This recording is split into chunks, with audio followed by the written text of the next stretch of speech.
In the silence of the In the silence of the night, a strange smell would sometimes seep from an old apartment building in Hiroshima. Neighbors complained several times, but the police never found any evidence. Who could have known that inside one small room of this building lay the answer to a 7-year-old disappearance? January 2018, near Tokyo in Saitama City, a young girl named Kaho Miyamoto vanished without a trace.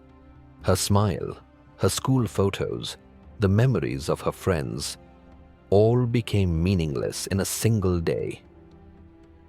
Her family filed a police report, but for months there was no lead. Time passed. For 7 years, the police groped in the dark. People said maybe she had run away to another city. Maybe someone had trafficked her, or maybe she had taken her own life. But the real story was hidden somewhere else. In September 2025, Hiroshima, police acting on a tip entered an apartment. The room was dark, black curtains on the windows, old dust on the floor, and locked cupboards. As the investigation team opened a drawer, a human skull rolled onto the ground. It was the skull of Kaho Miyamoto. In the corner of the room sat a man. His name was Jun Saito. Only 31, yet his eyes held a strange emptiness. He confessed to the police that he had lured Kaho to his home. At first under the guise of friendship, then in a fit of obsession, he had strangled her. But the story did not end there. The room did not hold only Kaho's remains. Another unknown skeleton was discovered. Who was it? Where had it come from? No one knew. Some rumors claimed Saito had bought the skeleton online, but police suspected this might be another murder still shrouded in secrecy. Police found knives, saws, and tools so chilling they made one's hair stand on end. This wasn't just murder. It felt like a story of ritual or obsession. 7 years after Kaho Miyamoto's disappearance, her secret was finally revealed. But the question remains, is this only the story of a deranged killer? Or are there darker shadows in Japan's unseen world? The killer was arrested. The room was silent.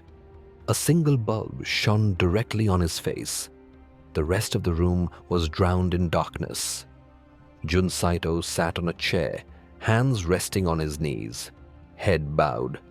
A police officer asked, "Why did you do all this?" There was silence for a few moments. Then he slowly raised his head.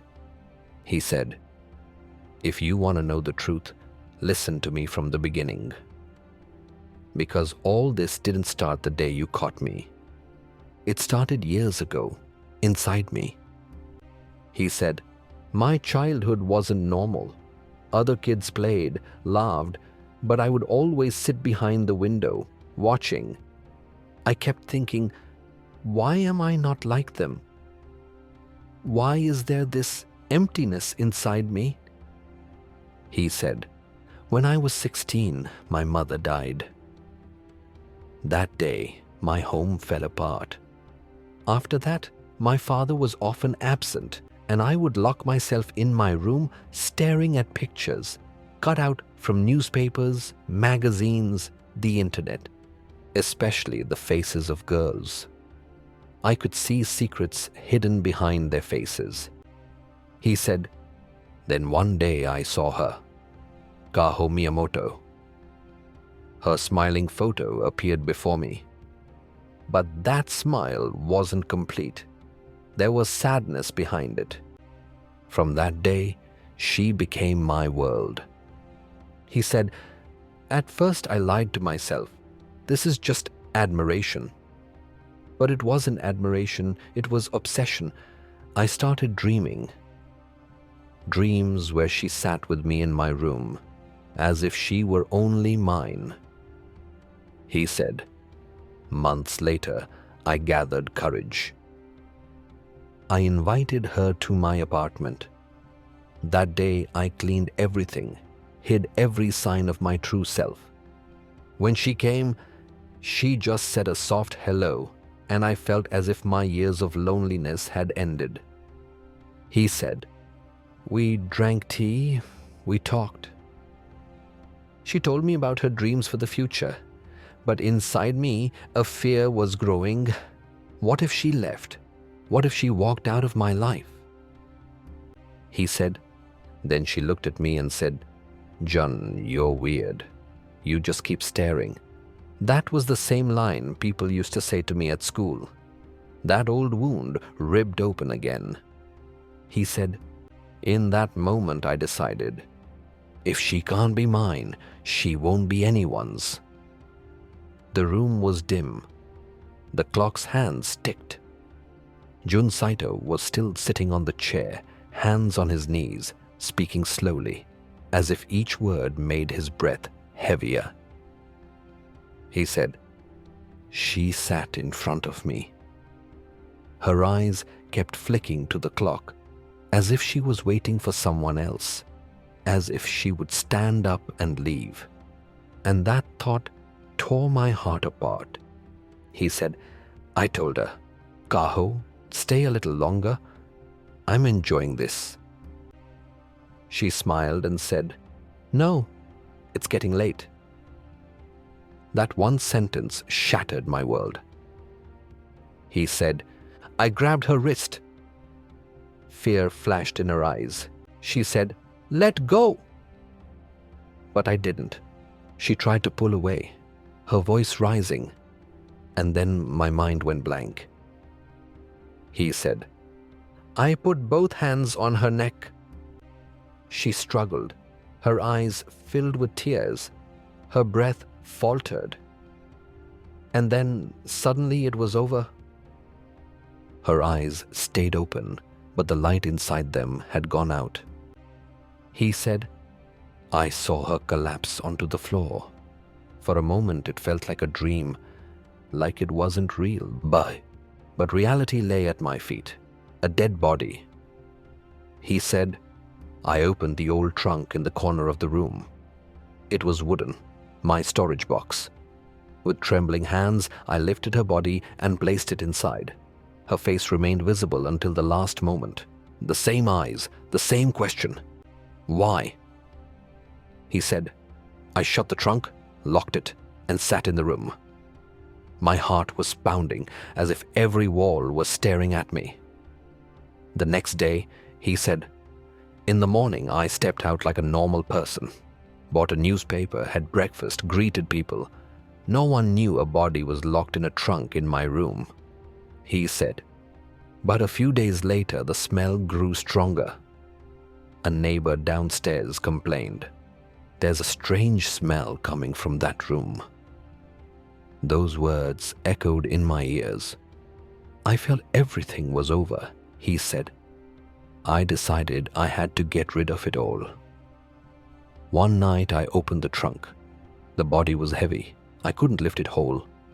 I separated some parts, packed the clothes and other things together. I stuffed everything into a bag and took a taxi to the edge of the city. He said, there was an old forest there. In the darkness, I hid the bag behind the bushes, covered it with leaves, and came back. My heart was racing, but I told myself, now it's safe. He said, but secrets never stay hidden. The neighbors alerted the police. The police searched my home and opened the trunk. It still held her clothes and body parts. They found the rest of the remains in the forest too. Thus, the truth emerged from both places. He fell silent for a moment. Then, bowing his head slightly, he spoke. He said, you think it all happened the day I strangled her? No. The murder began years earlier inside me. This was only the ending. The room was still silent. The bulb's light fell straight on his face. His voice was tired but mysterious. The police officers sat with pens poised. He began to reveal his final secrets. He said, "You think I killed Kaho suddenly. But in truth, this murder started the day I watched my mother die." He said, "My mother was the only person who ever tried to understand me. When she was gone, everything inside me broke. After she left, I saw people like pictures, alive but distant." He said, "Since childhood, I'd always heard Jun is weird, at school, from neighbors. I buried that word inside me. But every time someone said it, another crack formed in me." He said, "When I saw Kaho, I thought maybe this emptiness would be filled." Her smile, the sadness in her eyes. "I thought we were the same. But when she too said the same thing everyone else had, 'You're weird,' I felt my deepest wound cut open again."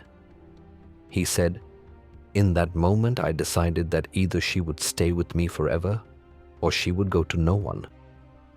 It wasn't my decision. It was the darkness that had been growing inside me for years. A quiet life." He said, "After Kaho's death, I spent a few days as if everything was normal. I read newspapers, bought food from the store, greeted neighbors. But every time I opened my room's door, the trunk stared back at me, as if it was saying, 'The truth always comes out.'" He said, "When the police caught me, I didn't feel fear. I felt a strange calm. As if a burden of years had lifted, he was silent for a moment, then slowly smiled.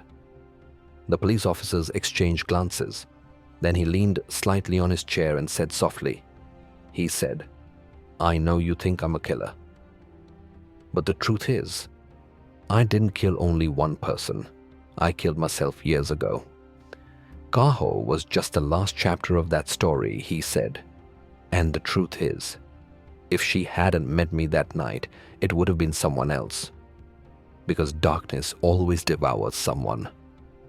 Silence filled the room. The police officer's pen hovered over the paper. No one had anything to say. Only the yellow glow of a bulb fell on his face, a face with no remorse now, only empty calm.